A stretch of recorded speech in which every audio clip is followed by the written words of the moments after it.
BFM Business. Inside, avec Karine Vergnol et Guillaume Paul. Et nos insiders, est-ce que ça se dit insideuses qui sont arrivés à 19h32, on pourrait dire aussi ce soir. Nous sommes ravis de vous accueillir. Anne Mazoyer, bonsoir. Mazoyer, présidente de Fair Value Corporate and Public Affairs. Nathalie Janson, bonsoir. Bonsoir. Économiste, professeur d'économie à Neoma Business School. Et Tristan Lemonnier, bonsoir, directeur d'APCO. Alors, beaucoup de sujets encore ce soir à voir avec vous, mesdames, messieurs, dans l'actualité économique. D'abord, cette bonne nouvelle, c'est l'info qu'on vous donne depuis ce matin sur BFM Business. Ça doit faire plaisir aux patrons dans leur ensemble, même si certains vont nous dire, et même beaucoup vont dire qu'il faut aller encore plus loin. Bon, écoutez, on prend, ça fait des années qu'on en parle de ces impôts de production. Le gouvernement donc va commencer à baisser un petit peu les impôts de production à partir de l'an prochain. Vous savez, ces impôts de production qui frappent l'entreprise, même celle qui n'a pas réalisé encore 1 euro de chiffre d'affaires, même celles qui perdent de l'argent doivent s'acquitter de ces fameux impôts de production qui nous coûtent tous les ans près de 80 milliards d'euros. Anne Mazoyer, comment est-ce que vous regardez ce débat ? On nous dit on va y aller doucement. On va commencer par supprimer cette C3S dont on parle, c'est 3,6 milliards d'euros sur les 80 milliards d'impôts de production. Bon, est-ce que vous dites c'est un bon début, Anne, finalement quand même ? Oui, parce que depuis le temps, on l'attendait, on l'a peut-être entrevu. On va voir comment les choses se passent, parce qu'il y a un calendrier qui n'est pas encore fixé. C'est ça le problème en réalité. Il faut quand même préciser que, oui, il faut le saluer, mais ça ne représente que 1/4 des taxes fiscales qui pressurisent les industries françaises. Ce n'est pas une question de patronat, c'est une question tout simplement de secteur. Et c'est vrai que c'est un secteur aujourd'hui qui est extrêmement important, qui redevient important, ce qui est quand même une très bonne nouvelle, parce qu'il a été totalement oublié, et pas qu'en France du reste, parce que sur le territoire européen également.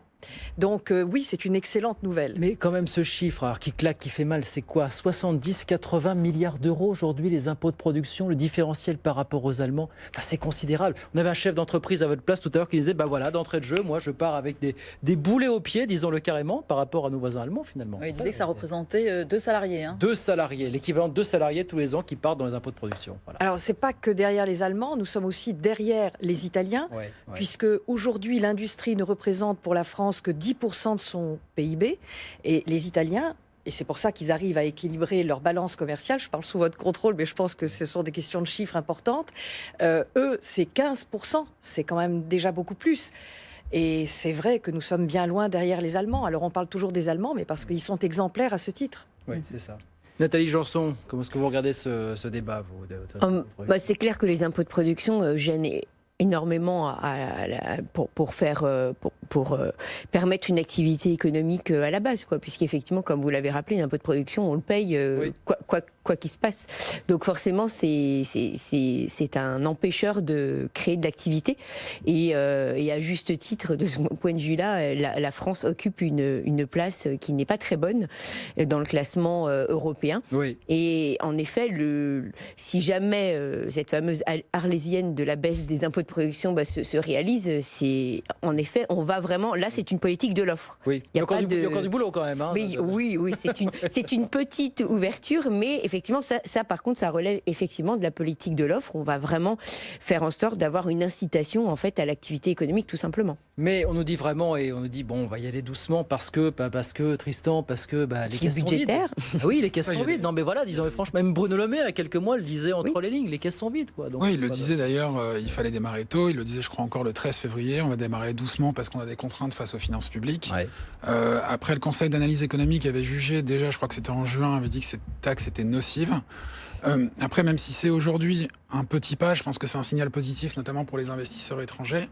Je crois que c'est l'AmCham qui faisait son baromètre sur le moral des investisseurs américains il y a quelques semaines et qui disait que, justement, c'était un des axes que les investisseurs regardaient prioritairement en ce moment. Et donc le fait qu'on ait enclenché le mouvement est une bonne chose et je pense que ça va permettre... C'est aussi un signal pour les étrangers qui voudraient investir en France, en fait. Tout à fait. Oui, puisque ça fait partie des indices, par exemple, dans les indices tels que la liberté économique, tous ces impôts, en fait, nous pénalisent dans le classement, puisque, donc, effectivement, c'est important. Et puis après, pour rassurer Bruno Le Maire, on peut toujours lui dire qu'éventuellement, ça peut avoir un impact positif. Alors évidemment, il n'est pas immédiat. Alors c'est très contesté. Beaucoup d'économistes qui disent que l'effet n'existe pas, puisqu'en fait, si vous stimulez l'activité économique, même si vous baissez les impôts, le fait que vous ayez une activité supérieure plus tard devrait vous en ramener davantage. Oui, c'est ça. Alors il y a beaucoup d'études contradictoires sur le sujet, mais néanmoins, on peut dire que même à Bruxelles, je pense que si on présente quelques difficultés avec a priori des impôts d'activité en baisse, c'est-à-dire qui permettraient plus d'activité, c'est moins grave que si on fait que de la dépense publique en termes de perspective. Voilà. Anne-Moise, vous voyez, vous réagissiez à ce que disait Tristan. C'est un effet repoussoir encore aujourd'hui auprès des investisseurs étrangers, cette fiscalité. Oui, nous avons par exemple beaucoup de grands groupes, pas seulement américains du reste, mais étrangers, qui sont très intéressés par la France, par son inventivité, par le talent français, et qui souvent résistent, et je fais tout pour les faire résister le mieux possible et qu'ils restent sur notre territoire, mais c'est très compliqué. C'est très compliqué, et du reste, les événements... Qu'est-ce qu'ils vous disent Ils nous disent, si vous voulez, que les cadres réglementaires, d'abord, sont compliqués, qu'ils changent tout le temps, que cette instabilité fiscale et sociale n'aide pas et n'est pas rassurante pour l'avenir, et qu'ils ont besoin, eux, pour pouvoir se projeter à 5 ans, voire à 10 ans sur le territoire français, d'avoir quand même des réassurances. Ça ne veut pas dire pour autant qu'ils ne sont pas prêts à payer les impôts qu'ils doivent. Ouais. Mais en revanche, c'est vrai que c'est pour ça que je pense qu'il faut le saluer. Du reste, les événements qui ont été l'apanage donc du mois de janvier, il y a eu d'abord le Choose France, qui est donc le grand événement du président Macron et qui salue et honore tous les investisseurs étrangers et qui sont justement en résistance ou qui veulent vraiment s'implanter sur le territoire et qui continuent de venir. Et deuxième événement très important, c'est l'événement qui a eu lieu quelques temps après, le 20 janvier dernier, avec les 500 ETI qui ont été salués, les 500 champions sur le territoire français, dont certains de nos clients faisaient partie également, et auxquels on essaye d'expliquer combien la France est un pays magnifique pour lequel il faut se battre. Vous avez dit, voilà ce qu'ils nous disent, voilà, expliquez-nous maintenant ce que vous leur répondez, Anne. Voilà. Au-delà de ces grands raouts qu'on organise à Paris, dans toute la France, finalement, qu'est-ce que vous leur dites, vous ? Écoutez, on leur dit que d'abord, les choses sont en train de changer. Et c'est une réalité. Depuis 2 ans et demi, les choses changent, qu'il faut s'accrocher, qu'il faut leur expliquer, qu'il faut dialoguer avec les autorités, que ce soit les autorités administratives ou les autorités politiques, et qu'il faut faire des propositions, que plus on est contributeur, plus on est dans, je dirais, une contribution positive, et meilleurs les messages seront d'abord, et mieux ils seront perçus. Donc je pense qu'aujourd'hui, c'est effectivement un discours qu'ils entendent. Ils sont de toute façon très intéressés également parce que nous avons un pays qui est encore très riche, qui présente beaucoup de possibilités pour tous les secteurs. Dans le secteur industriel, bien sûr, que ce soit dans le ferroviaire, que ce soit dans l'aéronautique, que ce soit dans la chimie, dans l'agrochimie, il y a vraiment d'énormes possibilités. La France est un pays extraordinaire. Donc moi je suis toujours un peu positive pour le pays parce que j'entends beaucoup de bashing et beaucoup de France bashing, mais vraiment... Vous en entendez autant qu'avant, qu'il y a quelques années, ou quand même vous sentez une inflexion ? Non, il y a une inflexion, c'est une évidence, c'est une évidence. Et c'est pas qu'un effet d'annonce, c'est pas que de la com. Voilà. Est-ce que vous rêvez d'un grand plan ? Alors ça, c'est le fantasme beaucoup d'économistes libéraux, de beaucoup de chefs d'entreprise. Allez, on fait un énorme deal, voilà, pour stimuler la baisse du chômage, voilà. Un grand plan de baisse des impôts à destination des entreprises, mais pas quelques milliards, quelques dizaines de milliards d'euros. Voilà, on fait banco, justement, en passant soit par ces impôts de production ou par d'autres baisses d'impôts, finalement. Voilà. Est-ce que c'est un truc dont vous rêvez, peut-être ? Est-ce que vous y croyez surtout Moi, j'y crois pas du tout, mais j'aimerais bien, oui. Vous aimeriez bien, pour tout le monde.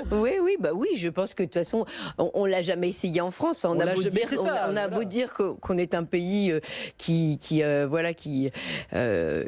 on est dans l'ortholibéralisme. En fait, non. Enfin, je veux dire, on n'est pas du tout libéraux en France. Enfin, ça se saurait quand même. Voilà, même si effectivement il y a des velléités qui se sont traduites par des faits cette fois-ci depuis plus de 2 ans. Néanmoins, voilà, la politique de l'offre, on l'a vu, mais pas beaucoup. Donc, si vraiment on la voyait une fois pour toutes, si on était. Vous estimez qu'on l'a pas vu beaucoup encore, vous, à ce stade ? Non, on est loin on est loin d'une politique à la Thatcher ou voilà. On nous vend une politique de l'offre depuis 4-5 ans en France. Alors voilà, vous dites qu'on l'a pas encore véritablement vu là. On l'a pas encore vu fondamentalement. Puis en plus, pour les raisons qui ont été évoquées, il y a trop d'instabilité. Donc déjà, il faut croire au fait que les choses qui sont faites fait, vont pas être défaites. Enfin, il y a beaucoup de choses qui contribuent, où on n'a pas une très bonne réputation. Intéressant, ça, Tristan, pour vous. Est-ce qu'on a vu une politique de l'offre? On nous vend une politique de l'offre, vous présentez comme telle en France depuis 4-5 ans. Pour vous, est-ce qu'on a vu une politique de l'offre ou on en a vu vraiment que les bégaiements finalement jusqu'à présent? Je pense qu'on n'a jamais vu de politique de l'offre en France. Je pense qu'on est un État quand même qui est très encadré, qui est très régulé. On a quand même parlé de planification pendant quelques décennies, donc je pense qu'on n'a jamais eu de politique de l'offre. On est très sur une politique de la demande, à mon sens. Et après, effectivement, il y a les petites bribes qui commencent à arriver, mais là, sur la base des impôts de production, il faut voir aussi où ces impôts allaient, c'est-à-dire ils allaient aux collectivités locales. Oui. Et il va quand même falloir entamer un dialogue aussi avec ces collectivités locales pour savoir comment tout ça va se dérouler. Et les relations au début de quinquennat entre le gouvernement et les collectivités n'ont pas toujours été les meilleures. Donc ça va être aussi une belle négociation, je pense, à venir. C'est une sacrée bonne question. Est-ce que pour vous, on mène une politique de l'offre en France véritablement, Anne, depuis 4-5 ans? Aujourd'hui, non. Et non, voilà. Aujourd'hui, non. Mais c'est ce qu'on nous vend. Il y a une intention, il y a une intention réelle. Mais je pense qu'il y a aussi, si vous voulez, ce choc fiscal qui est attendu et qui devrait, je dirais, pouvoir faire bouger les lignes, va être compliqué parce que nous sommes un pays quand même qui contient encore aujourd'hui quelques bombes sociales importantes et que c'est un frein. C'est un frein considérable. On parlait des Allemands tout à l'heure et encore une fois, moi je soutiens certaines actions syndicales quand elles sont tout à fait justifiées, mais nous avons un vrai problème avec les syndicats en France. Et c'est un problème qui nous freine et qui nous pénalise considérablement. Je ne vais pas rentrer dans une actualité qui est différente de celle de ce soir, mais le fait, par exemple, que la CGT ait claqué la porte hier matin à la conférence, c'est inadmissible. On doit trouver un moyen de se parler dans ce pays, parce qu'il en va de l'intérêt de tout le monde et d'abord des citoyens. Et donc, à partir du moment où on met autour de la table toutes les parties prenantes, on ne devrait pas pouvoir sortir, vous savez, comme quand on élit le pape. C'est le même genre de choses. Avant qu'on ait pu trouver un début de solution, mais concrète. Là, ils ont quelques semaines pour se mettre d'accord, sur les moyens de ramener le système. On ne les aide pas dans le cadre qui leur est imparti, on les aide pas. Non, on les aide pas. Non. Voilà pour ce sujet passionnant. Donc, il n'y a pas de politique de l'offre aujourd'hui en France. Voilà, c'est un scoop ce soir qu'on vous amène sur BFM Business. On n'en voit que les prémices. Peut-être pas à 2 ans de l'élection présidentielle qu'on va franchir ce cap non plus.